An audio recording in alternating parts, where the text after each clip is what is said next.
If you believe negative things, then that's what you will see, that's what you'll perceive, that's what you'll experience. If you expect negative things to happen, that's what will happen as well. So don't talk about things you don't want, because your mind is so powerful. It's this powerful engine that is sending out vibrations and attracting into your life people and circumstances in harmony with the things you're saying and the thoughts that you're thinking. If you're thinking negative thoughts, you're attracting those things into your life. Keep your mind on what you want. And you think about what you want in very positive terms. You think about things that make you happy. You think about people that you love, and you think about success experiences. Interesting difference between winners and losers. Can you guess? Prior to every sales call or experience, both of them visualize and recall a memory. But winners recall their previous success experience and how happy they were about that. And non-winners recall their previous unhappy experience and how bad they felt and how depressed they felt and how unsuccessful and so on. So winners think of their past success experience, and they set up a force field of energy that largely creates that experience. Sometimes when you walk into a room, if you are really up, people will turn their head. I mean, the vibrations will hit them. They'll turn their head. They'll notice that you've come into the room. So this is very much determined by the thoughts that you're thinking. We'll talk about this as we go along. So the law of attraction says you're constantly attracting into your life people, circumstances, ideas, resources in harmony with your dominant thoughts, but it is a neutral law. Nature is neutral in this sense. If you think negative thoughts and worried thoughts and anxious thoughts and angry thoughts, that's what you attract into your life.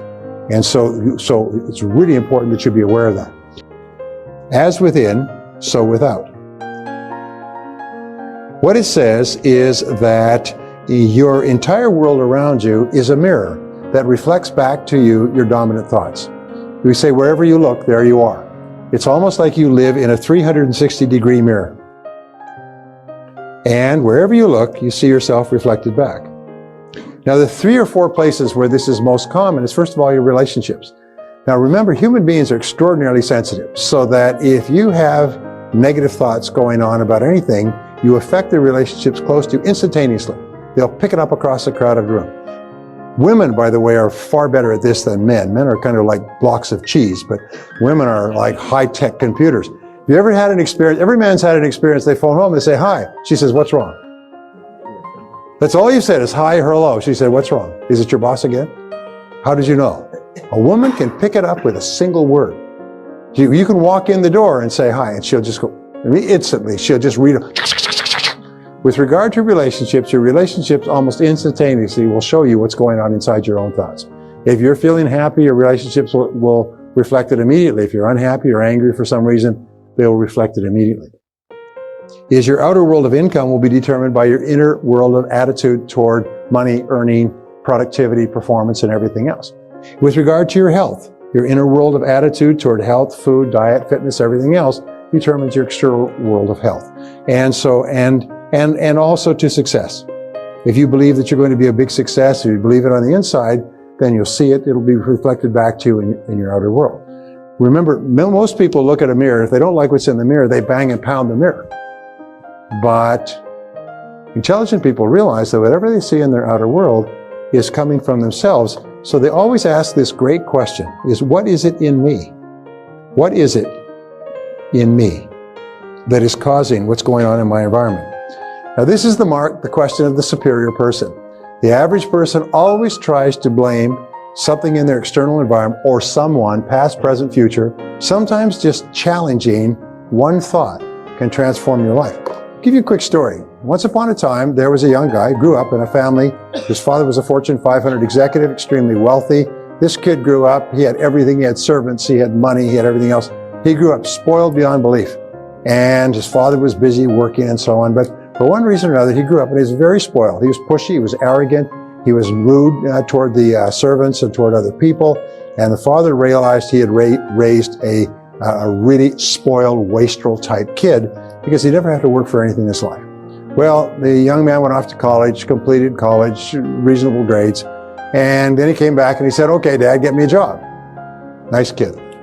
So the father said, all right, I will get you a job. The father realized he made a mistake with his son, and he wasn't quite sure how to help him. But he got him a job with another Fortune 500 company, and young man went to work, and after 18 months, boss called him in and said, you're fired. We don't want you around here anymore. Your work is low level. You're not very competent. You're fired. Get out. Well, the young man was shattered. It's his first job. His friends have got jobs, friends working in large companies. He comes home. He's been fired. And his father said, well, you know, I'll see if I can get you another job. So a couple of months goes by. His father gets him another job. He goes and he works for 18 months at this job. This time he works really hard because he's determined not to be fired. After 18 months, boss calls him and says, you're fired. Get out of here. Get out, out, out, out. We don't want you around here. You're worthless. You're no good.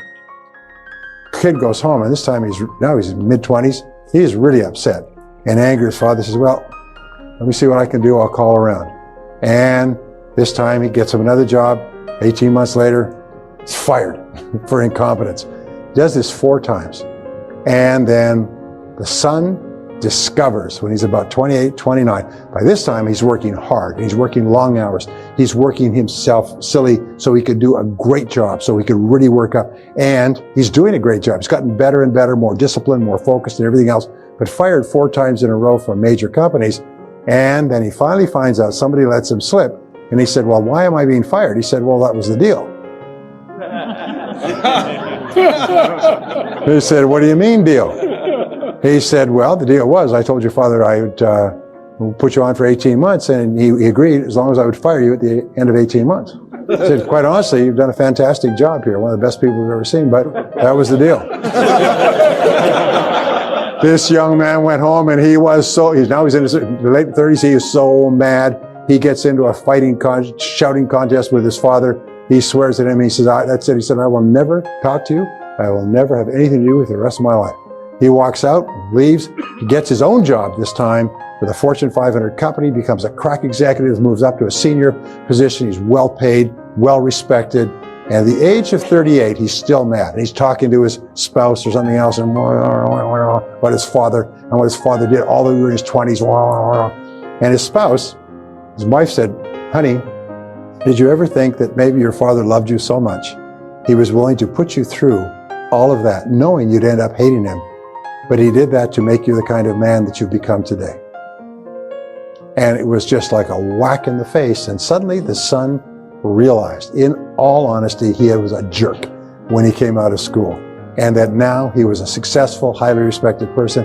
And it would never have happened in the absence of those experiences. So he went to his father. He's now 38 years old. Father's about 60 something. Went to his father and confronted him and said, is this true? And he said, yes. He said, I hated to do it. He said, but I realized I made a mistake in raising you, and I had to compensate for it. I had to make you the kind of person that you could be, and that would only happen with adversity. And so I was willing to lose you in order to save you. And they embraced, and they became the best of friends for the rest of their lives. True story, by the way, true story. So my point there was what he did is, from being angry to the age of 38, he changed his perspective and realized that what had happened was a good thing. What happened was done out of love and not out of unkindness. My friend Wayne Dyer has this little one-liner. He said, it's never too late to have a happy childhood. It's never too late to have a happy childhood. The work at the University of Pennsylvania says basically that we see the world based on what is called our interpretive style. And your interpretive style is the way you interpret things to yourself. So if you change the way you interpret things to yourself, your attitude toward everything changes. And the law of habit says that whatever you do repeatedly over and over again becomes a new habit. So you can develop any emotional habit. You can develop an emotional habit of confidence, of optimism, of happiness, of joy, of positive expectancy. You can develop a mental habit by simply repeating certain things over and over again until you do. And I'm going to show you how to do that. So here's the bottom line. The bottom line, when you take all these habits together, all these mental principles together, is that you become what you think about most of the time. You become what you think about most of the time. Now, it's not what you think about fleetingly that passes through your mind, but it's what you think about most of the time. As Emerson said, a man is what he thinks about all day long. So the question is, what do you think about most of the time? And the rule is, if you change your thinking, you change your life. If you change your thinking, you change your life. and there is no other way. And this brings us to the greatest discovery of the 20th century, the discovery of the self-concept. I call this the master program. And each person has a self-concept. And this self-concept is a combination of all your thoughts, feelings, beliefs, doubts, hopes, fears, and experiences throughout your entire life that come together to make you the kind of person you are today. Now, we know that the only thing that is unique about you is your mind. Everything else the human being has in common with a horse or a monkey. The only thing that you have that makes you distinct and unique is your mind, and every single person is completely different because every single person has had hundreds of thousands of different experiences at different times to which they've responded and interpreted differently. So your mind is unique in all the world. There cannot be two of you if there are 50 billion human beings. And what they discovered was the self-concept. And what we found is that your performance and your effectiveness is determined by your self-concept. How you perform and behave on the outside, how you treat people, what you accomplish is all determined by your internal programming. We say that your level of effectiveness is determined by your self-concept. How effective you are as a person, as a salesperson, as a parent, as a spouse, as a friend, as a writer, whatever you do, your self-concept and your level of effectiveness have a one-to-one relationship.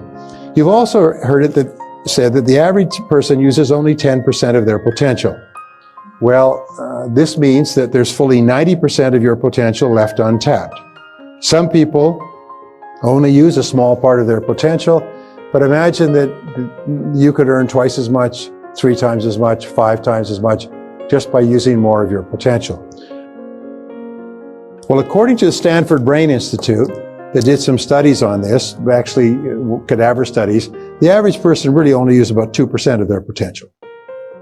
They're saving up the rest for some good purpose that we don't know yet. But the average person functions on 2%. 2% gets you the entire quality of your life that you have today. That means, by the way, average is 2%, some are less than that. Some use less than that. And what we do is we use it to get up in the morning, brush our teeth, go to work, go home, watch television, but we don't use it for very much. But let's just pretend and say we use 10% of our potential. That means that your self-concept is limited to only 10% as well. There's a direct relationship between how clear you are about your goals and ideals and your self-ideal. What do we know about top people? Top people are clear about what they believe in, and they don't compromise their values. What do we know about little people, weak people? Is they're very confused about their values and they compromise them for the slightest advantage. So my point is that people with a very clear self-ideal are much stronger and more powerful people than people who are unclear about their ideals. Now, your self-esteem is the most important part of all. This is the emotional part of your personality. This is what I call the nuclear reactor core. This is the energy source. This is the power in the human personality. Your level of self-esteem determines your level of vitality, energy, personality, sense of humor, creativity, personal strength, influence, persuasiveness, and so on. So your self-esteem is critical, and your self-esteem is defined as how much you like yourself. How much you like yourself is the measure of your self-esteem. How much you like yourself. Here's an interesting point, is whenever your self-esteem, your self-image, your personal performance is consistent with your self-ideal, the person that you would most like to be, your self-esteem goes up. Whenever you do anything that is consistent with the best person you could be, you feel happy, you feel proud, you have greater self-respect, you have more energy. Whenever you do something that's not like you blow up, you get mad, you swear, you do something that, that's not consistent with the best person you could be, your self-esteem takes a hit. But when you start to act in a way consistent with the best that you know, your self-esteem goes up. Well, here's the most important part, going down here, is we say that the most powerful words you'll ever learn are the words, I like myself. I like myself. I like myself. Whenever you say the words, I like myself, your overall self-concept goes up. Your self-image improves and your self-ideal clarifies. And as your self-concept goes up, your performance and your behavior in every part of your life goes up as well. They say the flip side of self-esteem, like a coin, is called self-efficacy in psychology. And self-efficacy is how competent you are. So whenever you do something well, your self-esteem goes up and you like yourself more. And the more you like yourself, the better you do. And the better you do, the more you like yourself. And the more you like yourself, the better you do, and you get onto an upward spiral. So what we found is the most powerful words that you can use prior to any event of importance are the words, I like myself. Say it. Say, I like myself. I like myself. Now say it like you mean. Say, I like myself. I like myself. Now you notice the first time you say it, and I went through this many, many years ago, first time you say it, you may feel a little uncomfortable. Some of you didn't say it with too much enthusiasm. You know, you said it because everybody else was saying it, but you felt a little bit guilty, like undeserving. Like that's, you know, like a little bit, it's not quite right. Well, that's perfectly normal. It's perfectly normal. What it means is somebody's programmed some kind of defect into your computer, a piece of negative information that's inconsistent with liking yourself. And what happens, it's called cognitive dissonance in psychology. The new message hits the old garbage and goes bang, like a bang, and it creates a stress. And the stress is felt like a feeling of discomfort. Are you with me so far? So whenever you say the words, I'm the best. I'm the best. I like myself. I like myself. When you say these words, the first time you say them, you may feel a little uncomfortable because they may feel to be, not consistent with reality. But the more you repeat them, it's like driving a pile in a river. The more you repeat them, you drive them deeper and deeper into your subconscious mind. And gradually these words will reprogram all the old garbage in there and blow it away, almost like a psychological roto-rooter. So you get up in the morning saying, I like myself, I like myself, I like myself, I like myself. You go through the day, I like myself, I like myself. And when we're in business, our self-esteem is taking a hit all the time, like a tire or an inner tube losing air, so you have to keep pumping it up. I like myself, I like myself, I like myself, I like myself. Somebody's rude, slams down the phone, shows you to the door, waste your time. I like myself, I like myself, I like myself, I like myself, I like myself. You've got to keep yourself up. You make it a game. Now, I don't suggest you say this in crowded washrooms or elevators, but just say it to yourself on a regular basis, because the idea of liking yourself is the purest and most positive statement you can give from your conscious mind to your subconscious mind, because it's like mummy's kisses. It makes everything okay. Takes all the pain away. It's impossible to like yourself and feel negative. It's impossible to like yourself and be angry. It's impossible to like yourself and be worried. And your mind can only hold one thought at a time, positive or negative. So if you keep repeating, I like myself, I like myself, I like myself, I like myself, I like myself, what happens is eventually it becomes a habit of thinking. You wake up in the morning and say, I like myself. Throughout the day, you say, I like myself. Somebody's rude or difficult to you, say, it doesn't bother me, I like myself. And you act like it. Now, initially, it'll be like getting fit. Your muscles will be stiff, your emotional muscles will be stiff. But after a while, it starts to become automatic. And whenever you have any kind of negative event, you can immediately zap it by saying, oh, wait a minute, I like myself. Now, here's the most wonderful thing. The more you like yourself, the more you like other people. And the more you like other people, the more they like you right back. And what do you think is the foundation of self-confidence? How much you like yourself, self-esteem. The more you like yourself, the higher your level of self-confidence. The more you like yourself, the less you feel your fear, failure, and rejection. The less you're worried about negative events and negative experiences. You fall on your face, you pick yourself up. People fall down, people make mistakes. Life goes on. So in other words, things don't bother you because you actually develop almost like a Teflon cover around your emotions, and you become a completely positive person. Remember in the 60s, there's that poster that says, I do not love you for yourself, but for the way you make me feel when I'm with you. Do you know the most powerful thing you can do in your relationships with other people is to make them like themselves? Is to say things and do things with them, not manipulatively, but positively, that cause them to like themselves. Compliment them on the way they look. Thank them for being punctual. Praise them for their accomplishments. Say little things, nice things that make me feel happy. Say thank you.